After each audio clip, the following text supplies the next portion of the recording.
네, 시장 견조한 움직임 나타내고 있습니다. 그러면 키워드를 통해서 시장 분석해 보겠습니다. 신한투자증권의 신병재 부지점장입니다. 안녕하세요.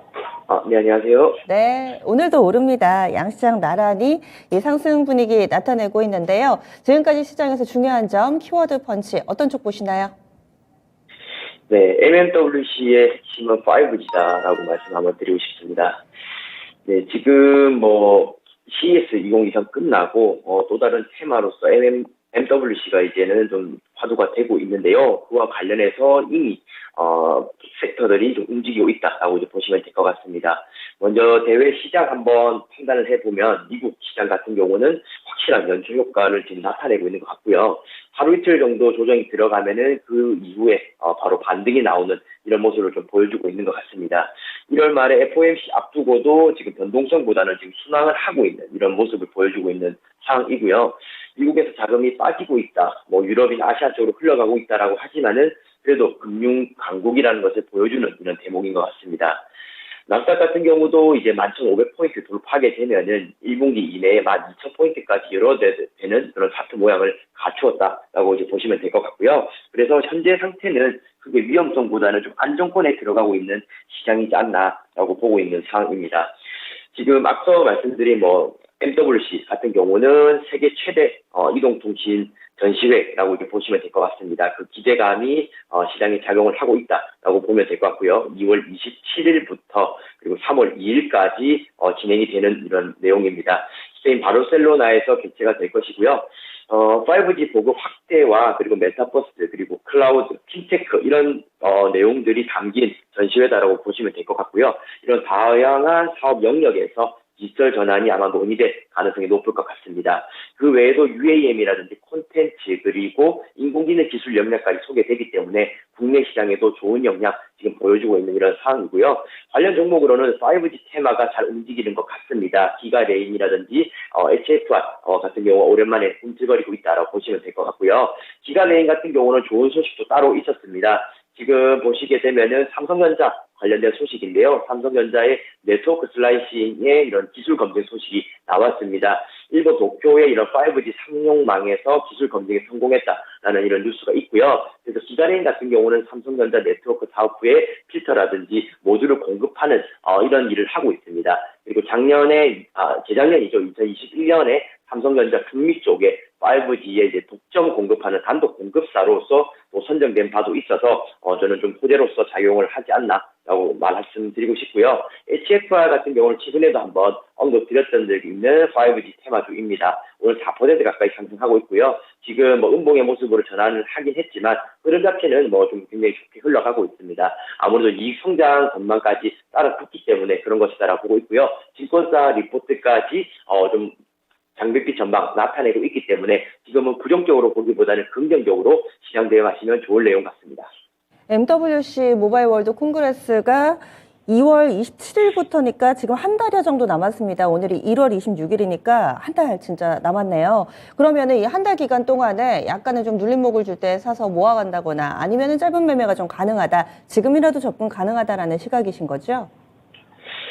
네, 맞습니다. 지금 CES 2023 겪으면서 로봇 섹터가 오르는 것을 아마 보셨을 겁니다. 그때는 뉴스 이후에 움직였다면은 이제 MWC 같은 경우는 그 이전에 움직여야 됐다는 것이 지금 나타나고 있고요. 한 달 전이지만 이제 선반영되면서 움직이고 있습니다. 제가 말씀드렸던 것처럼 5G와 관련된 것들이 먼저 움직이고 있고요. 그 외에 메타버스라든지 클라우드, 핀테크 이런 것들까지 따라서 선순환될 가능성이 좀 높을 것 같습니다. 그래서 지금 강조되고 있는 것들이 다들 신기술이기 때문에 현재 숫자나 실적은 좀 뒤처지지만은 성장성, 모멘텀 가지고 접근하시면 될 것 같고요. 하지만 방망이를 그렇게 길게 잡을 필요는 없을 것 같습니다. 워낙 많은 섹터들이 참여하고 포함되어 있기 때문에 저는 일주일 단위로 짧게 끊어서 시장 대응하는 것이 맞다라 보고 있고요. 혹시나 음봉이 연속적으로 나타나는 모습 보이게 된다면은 과감하게 손절할 수 있는 각오를 가지고 시장 진입하시면 좋을 것 같습니다. 네, 매매 팁을 많이 주셨어요. 일주일 정도의 짧은 매매가 적절하다. 그리고 음봉이 연속적으로 등장을 했을 때는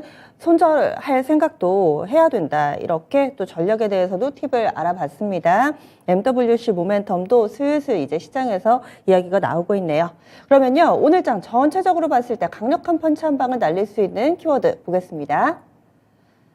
이쪽 많이 걱정하세요. 난방비 폭탄입니다. 실제로 어제 주요 뉴스에서도 많이 다루고 있고 또 우리 생활에서도 밀접한 관계가 있기 때문에 많이들 느끼셨을 겁니다. 난방비 관련해서 오늘 가스 관련된 종목군들도 급등하는 모습을 띠고 있는데 어떻게 투자 아이디어로 활용해 볼까요?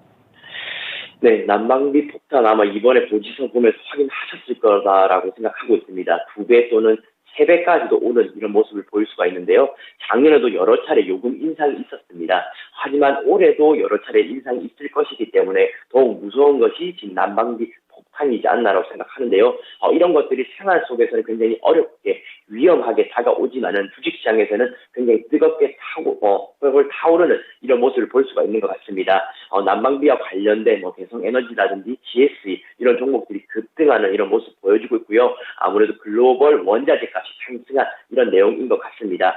지금 작년에 도시가스요금 같은 경우도 전년 대비 30% 이상 상승을 하게 되었고요. 지역 난방비 같은 경우도 34% 정도 인상을 했다라고 보시면 될 것 같습니다. 한국 가스공사에서 이제 중심을 잡고 가격을 책정을 하게 될 텐데요. LNG 값 상승했기 때문에 지금 문제가 된다라고 보시면 됩니다.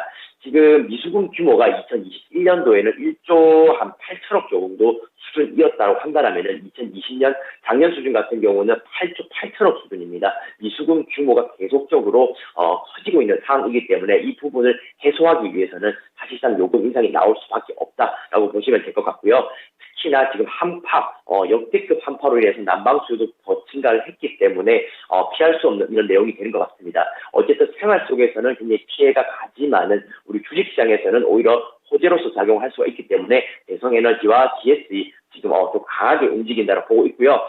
지금 이 추이가 어쨌든 1월에 끝나는 것이 아니라 2월까지도 이어질 수가 있기 때문에 이런 주식시장의 상승은 이번 달 한 달 정도는 충분히 또 활용할 가치가 있지 않을까라고 생각됩니다. 대성에너지 지금 21% 가까이 상승하고 있고요. 거래량도 굉장히 바닥에서 많이 터지고 있습니다. 지금 21% 정도 상승을 했는데요. 어쨌든 지속성이나 이런 것들은 한 달로 이렇게 제가 유효기간 짧게 이렇게 말씀을 드렸는데 이하로도 내려올 수도 있습니다. 1, 2주 정도 안에 만약에 한파가 이게 좀 사그라들게 된다라면은 더 이상의 수요 자극이 좀 어려울 수 있는 것 같아요. 그래서 이 업종도 마찬가지로 주에 좀 짧게 대응하시는 게 좋을 것 같고, 대성에너지와 GSE 두 개 보시는데 어쨌든 대장주로 접근하시는 것이 전 좋다라고 보고 있습니다. 그래서 GSE도 17%로 강력하게 움직이고 있지만은 대성에너지로 압축해서 시장 대응하시는 게 좋다라고 이제 보고 있고요. 조정이 나왔을 때 전 접근하는 것이 좋지 않을까라고 생각됩니다. 왜냐하면 어쨌든 이런 장대 양봉 거래량 터졌다고 하더라도 조금은 부담스러울 수가 있기 때문에 신규 진입을 할 때는 어느 정도 조정치가 되었을 때 진입하는 것이 좋다라고 보고 있고요. 난방비 관련된 뉴스 잘 추적하시면서 시장 대응하시게 된다라면 좋은 성과 얻으실 수 있을 것 같습니다.